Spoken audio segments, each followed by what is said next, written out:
Bonjour à toutes et à tous, soyez les bienvenus pour assister à ce focus Texial consacré à la réglementation du décret BACS. Une réglementation qui s'inscrit dans un contexte particulier, vous le savez, celui de la crise énergétique que nous traversons aujourd'hui et qui nous impose de transformer durablement nos habitudes et nos comportements. Face à la flambée des prix de l'énergie, le gouvernement a lancé il y a quelques mois le plan de sobriété énergétique. Industrie, tertiaire, résidentielle, collectivité, tous les secteurs sont concernés. Agir sur le long terme et prévoir des travaux d'efficacité énergétique apparaît comme la solution efficace et pérenne à la réduction de la consommation énergétique. Pour y répondre, le gouvernement a donc mis en place une réglementation définie par le décret BACS, un décret paru en juillet 2020 et dont l'objet est d'équiper tous les bâtiments tertiaires, neufs ou existants, de systèmes d'automatisation et de contrôle d'ici le 1er janvier 2025. Pour nous éclairer sur ce décret, ses enjeux, ses avantages et voir comment transformer une obligation réglementaire en opportunité, je vous présente tout de suite nos deux invités.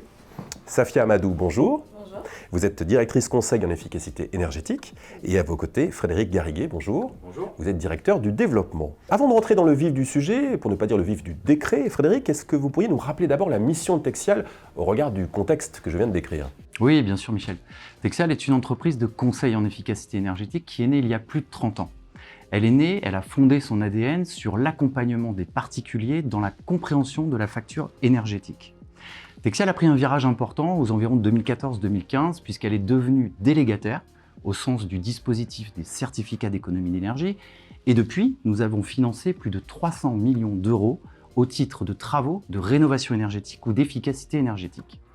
Depuis 2 ans, nous avons particulièrement élargi notre promesse client dans le sens où nous accompagnons ces derniers, qu'ils soient particuliers, entreprises, établissements publics, dans des prestations de conseil en efficacité énergétique afin de détecter des gisements d'économie en amont des travaux, jusqu'à la mesure de la performance énergétique en proposant par exemple des solutions digitales.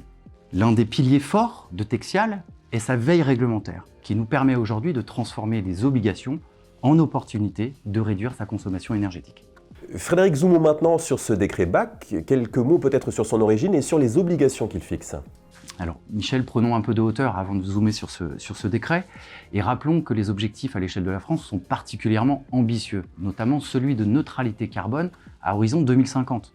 C'est pourquoi on a vu la naissance de nombreuses aides, de subventions, à la rénovation énergétique, à l'efficacité énergétique, mais également la naissance de nombreuses obligations et décrets qui viennent obliger les entreprises à réaliser des actions d'économie d'énergie. Très bien, mais Frédéric, qu'est-ce qu'il impose au fond, ce décret BACS ? Alors, le décret BACS, dont l'acronyme anglais signifie Building Automation and Controlling System, impose aux bâtiments éligibles de mettre en place un système d'automatisation et de contrôle de la consommation énergétique. Les équipements concernés sont les équipements de chauffage, ventilation et climatisation. Ce décret BACS, il est lié au décret tertiaire, si j'ai bien compris.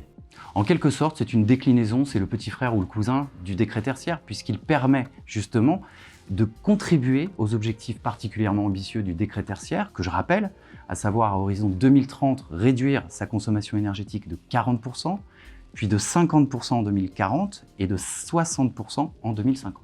On y voit plus clair maintenant sur les obligations fixées par ce décret. Si on rentre un peu plus dans le détail, quels sont les bâtiments qui sont concernés par ce dispositif ? Eh bien, tous les bâtiments tertiaires non résidentiels, neufs ou existants, dont la puissance nominale des équipements de CVC sont supérieures à 290 kW sont concernés. Néanmoins, on entend parler de la naissance d'un décret dans l'année qui pourrait réduire cette assiette à 70 kWh. Alors Safia, je me tourne vers vous maintenant. Est-ce que vous pouvez nous préciser s'il existe des sanctions en cas de non-mise en conformité avec ce décret BACS ? Alors aujourd'hui, il n'existe pas, Michel, de sanctions pour la non-application du décret BAC, mais il ne faudrait pas apprécier ce décret sous l'angle punitif, mais plutôt l'utiliser comme étant un argument pour atteindre ces seuils de réduction dans le cadre du décret tertiaire. Justement, puisqu'on parle d'opportunités, Safia, quelle est la solution que propose Texial dans cet accompagnement ?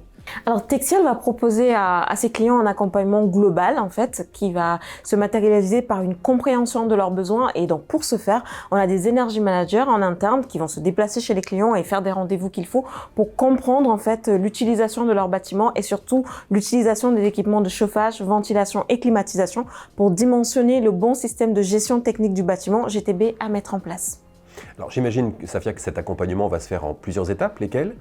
Alors la première partie de cet accompagnement, c'est véritablement la partie AMO, donc compréhension du besoin client, pour identifier les différents pilotages à décliner dans le cadre de la mise en place d'un système de gestion technique du bâtiment. Donc pour ce faire, Texial a des energy managers qui vont se déplacer auprès des clients pour comprendre les besoins et les utilisations qu'ils font de leur bâtiment au quotidien et leur système de chauffage, ventilation et de climatisation. Et c'est ces energy managers-là qui vont mettre en place les actions qu'il faut pour l'installation d'une GTB adéquate. Que permet justement cette GTB? Donc la GTB va permettre d'aller piloter au mieux et efficacement les usages énergétiques du bâtiment. Donc dans le cadre du décret BAC, il va falloir piloter, comme on disait, l'usage chauffage, la ventilation et la climatisation. Mais un peu plus loin, l'objectif étant d'avoir un bâtiment performant énergétiquement. Les energy managers vont également voir comment rajouter, en plus du pilotage décliné dans le cadre du décret BAC, de rajouter d'autres utilités énergétiques telles que l'éclairage ou les autres usages pour avoir un bâtiment beaucoup plus performant énergétiquement. Une question que tout le monde se pose maintenant, Safia, quels sont les avantages de cette GTB qui permet de répondre au décret BACS? Les avantages du décret BAC, et généralement on le définit comme étant un argument du décret tertiaire. Donc le décret tertiaire va imposer des seuils de réduction de consommation. Par contre, le décret BAC va être vraiment le décret qui va permettre de mettre en place l'équipement qui va assurer cette réduction de consommation-là.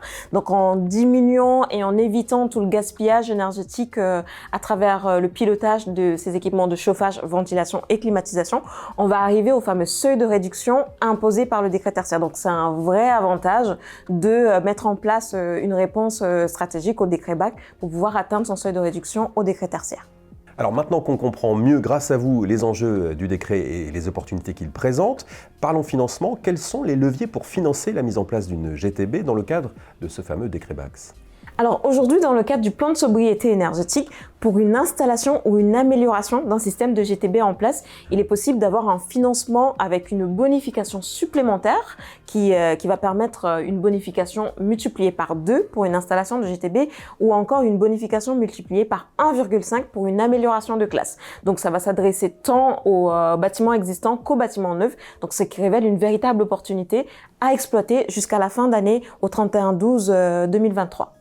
Pour finir, Safia, est-ce que vous auriez un exemple concret à nous faire partager? Alors effectivement, Michel, j'ai un exemple concret. Si on a une surface d'un bâtiment tertiaire de 5000 m² situé en zone H1, avec la mise en place d'une GTB de classe A, on peut avoir un financement qui ira couvrir entre 80 et même jusqu'à 100% du montant de l'investissement si on a un pilotage performant, c'est-à-dire une GTB de classe A. Eh bien, merci beaucoup, Safia Amadou et Frédéric Garriguet, pour cet éclairage sur le décret BACS. Grâce à votre expertise, on a bien compris tout l'intérêt de se conformer à ce décret.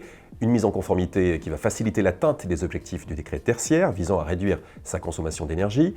Une gestion technique du bâtiment, une GTB, qui va permettre d'optimiser les coûts de maintenance, de favoriser une meilleure maîtrise de sa consommation et d'entraîner une baisse de sa facture énergétique.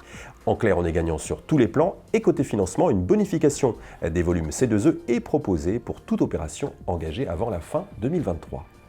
Alors pour savoir si vous êtes concerné par ce décret BACS ou tout simplement si vous souhaitez améliorer votre consommation énergétique, eh bien vous pouvez cliquer sur le lien qui s'affiche sur l'écran ou nous contacter à l'adresse suivante transition-énergétique@texial.com. N'hésitez pas à nous faire part de vos retours et vos suggestions dans les commentaires. L'équipe Texial est à votre écoute.